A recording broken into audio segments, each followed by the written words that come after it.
We'll have to keep an eye on our air quality in the coming days as wildfire smoke drips back in.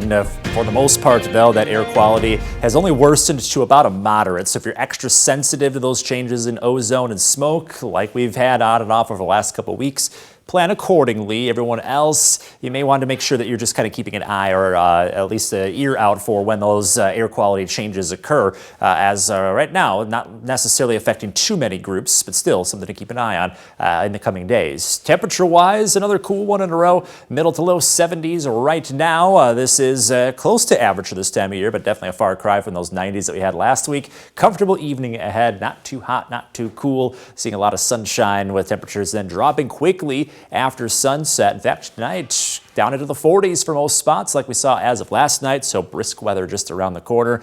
But like we saw from last night into today, the weather does heat up quite nicely into the afternoon. In fact, we're pretty close to 80 degrees, so a few spots might even jump up to 80 by tomorrow afternoon, so slightly warmer than today. Under warm and sunny conditions, should be a beautiful end of the work week, and we'll keep rolling with that kind of weather into the weekend. End of the weekend, though, different story. Here we are Saturday night, starting to see some rain showers approach, and by Sunday morning, they're looking fairly steady. We'll hold on to that steady rainfall throughout a lot of the morning. Rain gets a little spotty going into the afternoon. That may not fully dry out until Sunday evening. Now, we really could use this rainfall. I know it's not perfect timing for the weekend, but you can see the latest drought monitor update, which comes out weekly, has now drought conditions expanding from Lake Geneva to Elgin to Ottawa, and then the rest of our area, all of us now at abnormally dry conditions. So we're just a step away from drought conditions.